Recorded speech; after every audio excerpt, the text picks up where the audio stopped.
चला आज ऐकूया एक गोष्ट जी घडली होती हजारो वर्षांपूर्वी, पण तिचं सार आजही आपल्याला आरसा दाखवतं. ही गोष्ट आहे शब्दांच्या ताकदीची. म्हणजे बघा, शब्दांनी कशी अतूट मैत्री बनते आणि मग त्याच शब्दांनी ती कशी धुळीला मिळते याची ही कहाणी आहे. विचार करा, एक घनदाट हिरवंगार जंगल, आणि या जंगलात दोन असे जीवमित्र बनले ज्यांची मैत्री होणं म्हणजे जवळजवळ अशक्यच. एक होती गाय आणि दुसरी सिंहिणी.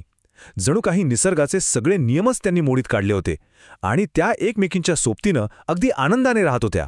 आणि गंमत म्हणजे ही दोस्ती काही फक्त त्यांच्यापुरतीच मर्यादित नव्हती. नाही, ती त्यांच्या मुलांमध्येही तितकीच घट्टपणे उतरली. म्हणजे सिंहिणीचा एक छावा आणि गायीचं एक वासरू हे दोघेही एकमेकांचे अगदी जिवलग मित्र बनले होते. आता हे नातं किती अविश्वसनीय होतं हे यावरूनच कळेल. एक होता शिकारी तर दुसरा त्याची शिकार. एक मांसाहारी तर दुसरा पूर्णपणे शाकाहारी. तरीही हे दोघे एकत्र खेळायचे, एकत्र बागडायचे. त्यांची मैत्री म्हणजे निसर्गाचा एक चमत्कारच होता, नाही का? पण म्हणतात ना, प्रत्येक सुंदर आणि शांत कहाणीत कुठेतरी एका तिसऱ्या पात्राचं आगमन होतंच. झालंही तसंच. तिथल्या राजाला जेव्हा या अनोख्या मैत्रीबद्दल कळलं, तेव्हा त्याने एक अशी भविष्यवाणी केली जी येणाऱ्या वादळाची जणू चाहूलच देत होती. राजांनी दिलेला हा फक्त इशारा नव्हता, तर अनुभवातून आलेलं ते एक शहाणपण होतं. त्याला हे माहीत होतं की दोन जणांच्या सुंदर नात्यात जेव्हा तिसऱ्याचा स्वार्थ मिसळतो तेव्हा संकट हे अटळ असतं. पण हा तिसरा प्राणी असणार तरी कोण? साहजिक आहे, आपल्याही मनात प्रश्न येतो की ज्यांनी शिकारी आणि शिकार हे नातं विसरून मैत्री स्वीकारली, त्यांच्यात फूट पाडणं कोणाला शक्य होईल का? त्यांचं बंधन इतकं कच्चं असेल का खरंच? आणि या प्रश्नाचं उत्तर म्हणून कथेत येतो तो तिसरा प्राणी, एक कपटी कोल्हा. तो अगदी राजाच्या भविष्यवाणीप्रमाणेच आला, पण मैत्रीच्या मुखवट्यामागे त्याचा हेतू मात्र भयंकर विषारी होता. तर मग आता पाहूया या कोल्ह्याच्या मनात नक्की काय शिजत होतं आणि त्यासाठी त्याने शब्दांचा वापर एखाद्या धारदार शस्त्रासारखा कसा केला. तर कथेचा सगळ्यात महत्त्वाचा मुद्दा हा आहे की कोल्ह्याची नजर सिंह आणि बैलाच्या मांसावर होती. पण तो त्यांच्याशी समोरासमोर लढू शकत नव्हता हे त्याला पक्क माहीत होतं. म्हणून त्याने सर्वात सोपा पण सर्वात घातक मार्ग निवडला, चहाडीचा. म्हणजेच कानात विष ओतून त्यांची मैत्री तोडण्याचा. त्याची योजना साधी होती पण तितकीच घातक. आधी गोड बोलून, सेवा करून त्याने दोघांचाही विश्वास जिंकला. मग तो एकांतात सिंहाकडे जाऊन बैलाबद्दल आणि बैलाकडे जाऊन सिंहाबद्दल कान भरू लागला.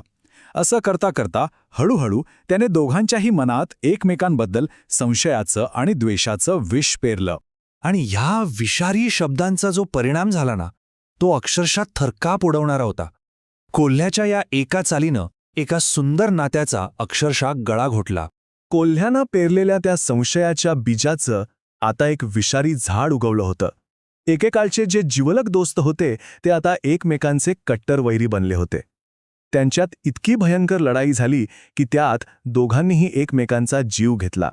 हे एक चित्र सगळं काही सांगून जातं. शब्दांनी काय विध्वंस घडवला बघा.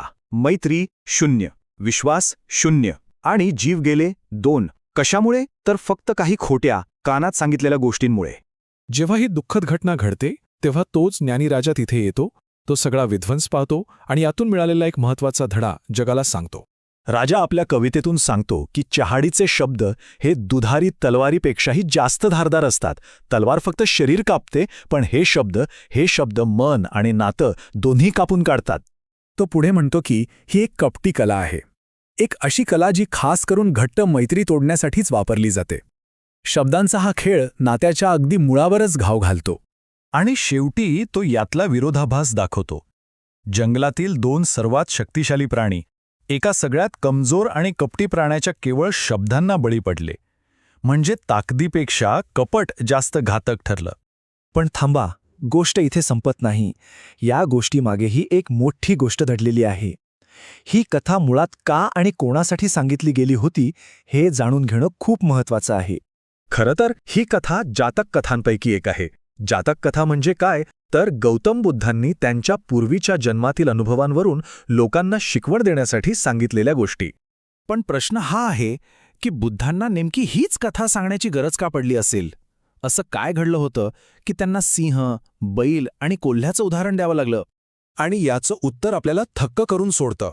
झालं असं होतं की एकेकाळी बुद्धांचेच 6 शिष्य लोकांमध्ये एकमेकांबद्दल वाईट बोलून भांडणं लावत होते.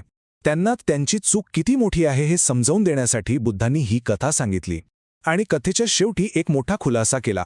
ते म्हणाले, त्या कथेतील तो ज्ञानी राजा दुसरं कोणी नसून ते स्वतःच एका पूर्वजन्मात होते. आणि या संपूर्ण कथेचं सार आपल्याला बुद्धांच्या या एका वाक्यात मिळतं. ते म्हणतात, दुसऱ्याच्या पाठीमागे वाईट बोलणं म्हणजे धारदार तलवारीने वार करण्यासारखंच आहे. जखम तितकीच खोल असते. ही प्राचीन कथा आज आपल्या समोर एक मोठा प्रश्न उभा करते. आजच्या या डिजिटल युगात जिथे एक मेसेज, एक कमेंट, एक पोस्ट क्षणात जगभर पोहोचते, तिथे आपण या शब्दांच्या तलवारींचा वापर किती जबाबदारीने करतो विचार करायला लावणारी गोष्ट ही, नाही का?